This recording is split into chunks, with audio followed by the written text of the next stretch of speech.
So, for those who don't know, I'm an international student, so I actually live in Jamaica. I went home for the Christmas vacation, but I decided to stay in England for the Easter vacation, because it's really kind of expensive to go home, and I kind of wanted the experience of living in England outside of term time, because I feel like when you're in Oxford and you're working so hard for the 8 weeks, you don't really live in England, you live in Oxford. You live in the university and you don't get the experience of everything England has to offer. So I figured I'd stay in England and travel around for the 6 weeks, 5 weeks that we had for the Easter vacation, which resulted in this adventure. So the first place I went to is this little town called Evesham in Worcestershire, which I actually lived in from I was 5 till I was 10. So I went back and I got to see some old friends, some people from church there who I haven't seen in almost a decade. And of course everyone's reaction was, wow, you've grown, which, I mean, kind of expected, but okay. I had a really relaxing week there. I got to see the solar eclipse, which was nice. But then I had to pack my bags, get back on the train, and I came back to Oxford. So I was back in Oxford staying with a friend from the Saturday until the Thursday, so a few days. And over those days I didn't really do much, kind of just went to the library, tried to get some work done. So I was back on the train and I was heading down south to visit a friend who lives in a little village called Frogham near Salisbury. While I was there I got to see Stonehenge, which isn't too far away. We took a trip to the British Museum, which is really nice. I got to see lots of Greek vases, which is really cool. And yeah, it was just another relaxing week, a little over a week. But then of course, after not too long, I had to pack my bags once again, head on the train for my 6-hour journey up north to visit one of my really good friends who lives in Bolton. So the trip wasn't too bad. 6 hours is quite a long time, but there weren't too many train changes, so it was alright. So while I was staying in Bolton, I got to visit Manchester and also visited Blackpool. And the day was quite sunny when I went to visit Blackpool, but it still wasn't particularly warm.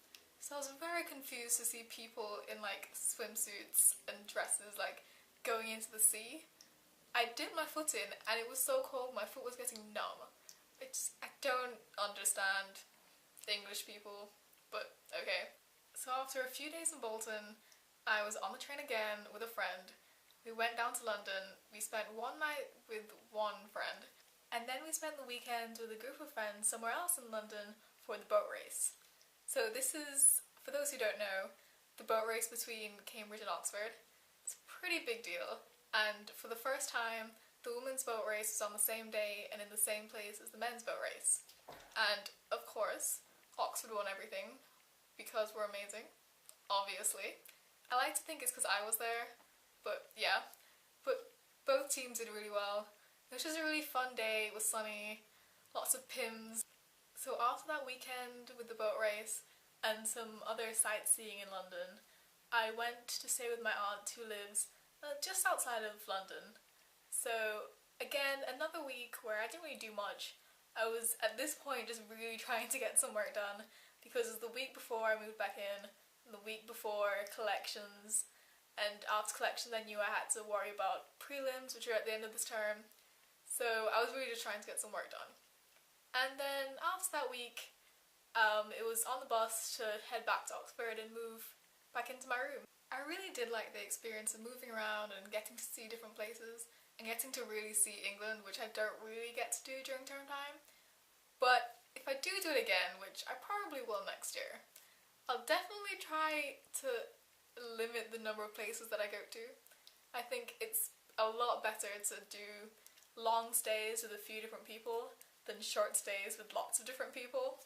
The Easter for me was also a bit of a crash course into the ins and outs of the British transport system, which, I mean, it's a lot better than what we have back home in Jamaica. Hopefully I've proved to other international students or people who might become international students that really you don't have to go home over the Easter. Staying in England can be just as nice, or almost as nice because you don't get to see your family, but it's alright, you get used to it, I guess. And I guess that's one thing that you have to learn to deal with, is just being away from your family for quite a while. But there's lots of things here to do and see that kind of distract you, and with Skype, they're never too far away really. So that was my Easter, guys. I'll make another video soon telling you all about how this term's been going, which so far has involved quite a bit of punting. But yeah, I'll see you soon. Bye!